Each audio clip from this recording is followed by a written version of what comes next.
I'm just throwing ridiculous question one after the other. Who do you think is the greatest explorer of all time? Oh God. I love Shackleton, but I hate the cold, so I can't even read about it. I hate the cold so much. I can't even go there for fun. Yeah. I think Percy Fawcett in the Amazon was the GOAT in terms of just sheer the last of the Victorian era, march forward, go deeper, just stop at nothing, and then eventually take such big risks that you never come back.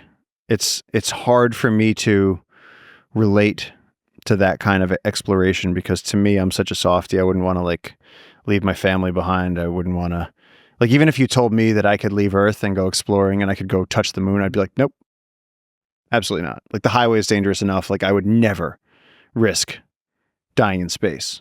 This guy left his home, went out into the jungle out there with horrendous gear compared to the camping gear we have today.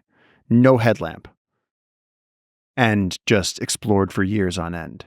Well, let me actually push back. You have that explorer. There is definitely a thing in you, just me having observed you behave in the jungle and in the world.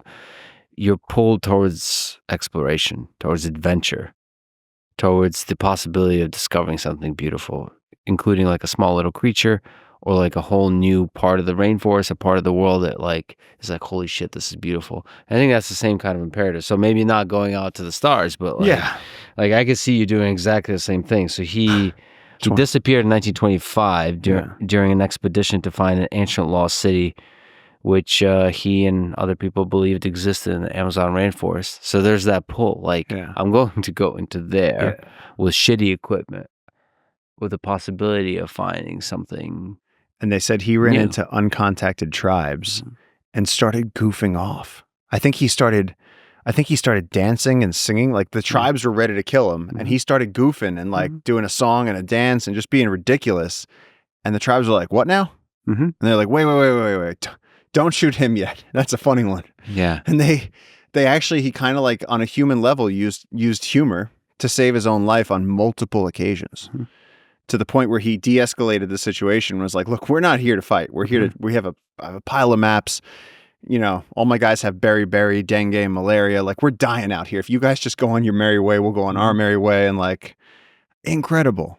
He was so tough. And then that guy from Shackleton's expedition ended up on one of Fawcett's expeditions. And you go, "Oh yeah, he's a proven explorer. He's been through the Antarctic." And the guy was like, "Fuck the jungle." Absolutely fuck the jungle. He was like, and there's a great quote where he says, without a machete and something, I don't remember exactly the words he used, but he said, without a machete in this environment, you don't last. Yeah. And that now, you in that tangle to just take 3 steps that way I would immediately be taking on, I'm not wearing shoes right now. Yeah. Bullet ants, venomous snakes, spikes through my feet, tripping over myself. I don't have a headlamp. Unbelievable risk right there. We're sitting on the edge of tragedy. Can you explain what the purpose of the machete in this situation is? What is a machete? How does it work? How does it allow you to navigate in this exceptionally dense environment? So this is the tool that I spend most of my life carrying. This is in my hand for 90% of my time. And in the jungle, you really need a machete. There's so much plant life here that you have to cut your way through. And a jaguar, an ocelot, a lot of these other animals that are more horizontally based and low to the ground, they can make it when we got stuck in those bamboo patches and we were just hacking through them and it's dangerous. And as you hit the bamboo, it ricochets and there's spikes, and then one piece falls and it pulls a vine that has spikes on it, and that hits you in the neck. And the jungle is savage to humans. But if you are an agouti, a little rodent, or a jaguar, or a deer, you can kind of slip through this stuff. And the deer have developed really small antlers. They can just kind of weave through, low to the ground. And so for us, being these vertical beings walking through the jungle, it really helps to be able to move the sticks that are diagonally opposing your movement at all times. So a machete is just a very, very useful tool. It can help you pull thorns out of your body. As you saw last night, we can use it to find food. You went machete fishing. You cut a fish head off with a machete by it was swimming, and then you basically macheted the water. And the other fascinating thing about that fish without its head, it kept moving. So That it was amazing. was just using, I guess, its nervous system to swim beautifully. I mean, there's so many questions there about how nature works. Well, let's explain it, because the way the machete hit this fish, it kind of took his eyes off of, and his lower jaw was still there, so it was really just like the brain and the top jaw that came off. And this fish, as the dust cleared in this stream, this fish was, I found it very haunting in a very like interstellar way. Like it was just, the programming was still there, but the brain was gone, and the fish was just still moving, and it was going to die, but it was still swimming, and it looked like a live fish. It was something. And you're still trying to catch it, which is interesting. And I still had to work to catch it, because every time I caught it, it would freak out, and then it would jump back in the water. And I'm programmed here from years and years of living in the Amazon that everything can hurt you. So you actually become quite, if a moth lands on you, you flick it because it could be a bullet ant. And so even the fish here, a lot of the fish here have spikes coming out of them. And so even though I know that fish, I know its name, I've eaten them many times, as I was holding it, when it would twitch with that explosive power, just like the caiman, I would get that fear response and release it. And so that happened 3 or 4 times before I finally said, this is stupid. Even though he's slippery, he hasn't got a head. I can hold on to him. I put him in my pocket. Yeah, you put him in pocket. And then we fried him up. And he was delicious. So, and I'm grateful for his existence and for his role and for my existence on this planet, this brief existence, that I was able to enjoy that delicious, delicious fish. So the machete is used to cut through this extremely dense jungle. There's vines, by the way. There's rope-like things that are extremely strong, and they go all kinds of directions. They go horizontal and all of this. I don't even... we have a tree right above us. That makes no sense.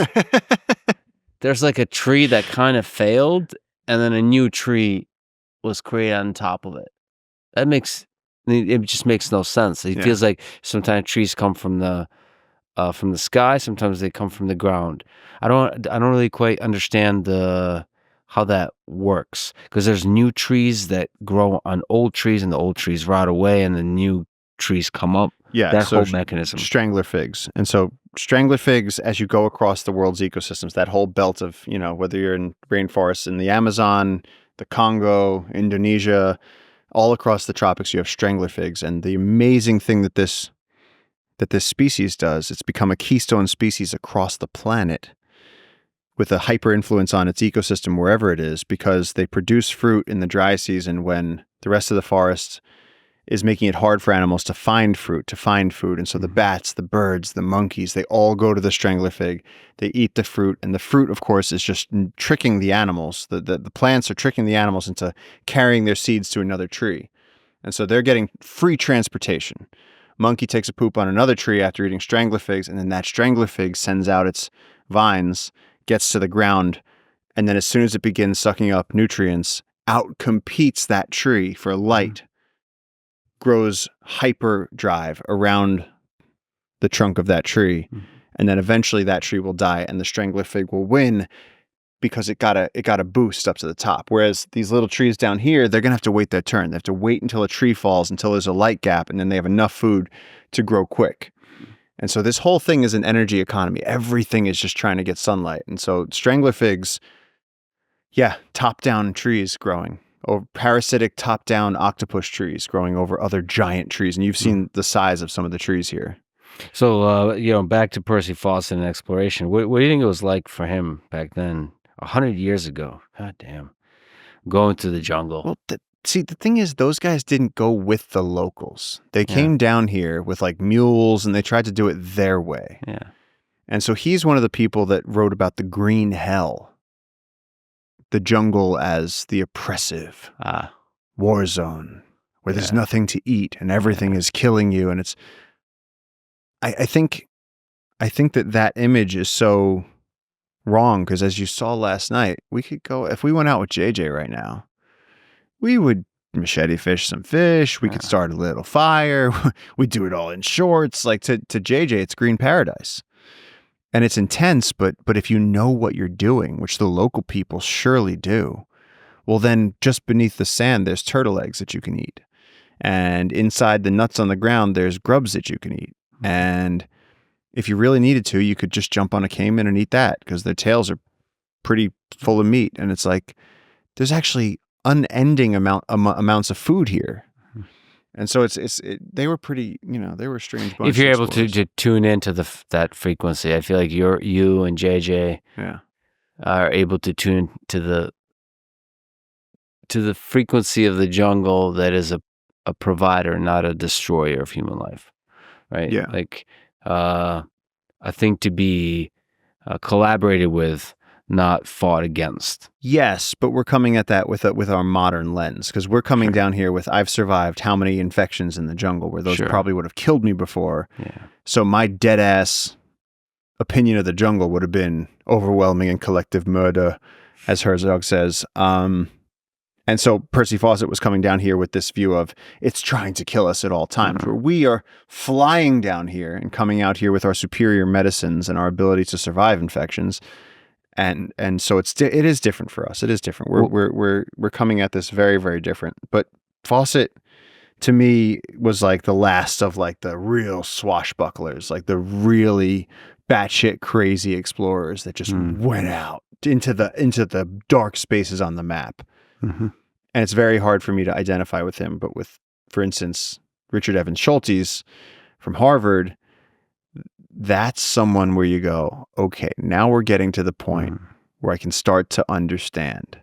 I mean, just like the conquistadors, and they tell you the conquistadors showed up, and they killed, the Spanish killed 2,000 Inca on the first day, and then they marched to this city. And they're like, when I hear about that, can you imagine yourself just like slaughtering a bunch of women and children and soldiers, and then just like drinking some wine and doing it again tomorrow? Like, I can't actually wrap my head around that. Yeah, it just seems like an entire different world. Nah. Like different world. Different value system. Different value system. A different relationship with violence and life and death, I think. We value life more. We resist violence more. Yeah. Like I can't, like if we saw a car accident, I feel like if I saw a car accident, like, or if you see a little bit of war, some violence, like it affects you. These people were so comfortable with those things. Yeah. It was such a normal part of the Spartans, the Comanches, like they became so comfortable with war to the point that it became what they did. Mm-hmm. And they celebrated it too. They celebrated it. And direct violence too, like taking that machete and murdering me. Or if I got to the machete first, me murdering you. Not a chance, bitch. And then I would put it on Instagram on and show off. And the number of DMs I would get from murdering you with a machete. Meanwhile, half the world right now is messaging me saying, my DMs are filled with, take care of Lex, don't lose Lex, make sure Lex comes back safe. Lex is a national treasure. We love Lex. Make sure he holds a snake. The amount of love that is out there. Meanwhile, I emerge from the jungle with blood around me with a machete, and I take over your Instagram account. He's very humble. He doesn't want to hear about the love.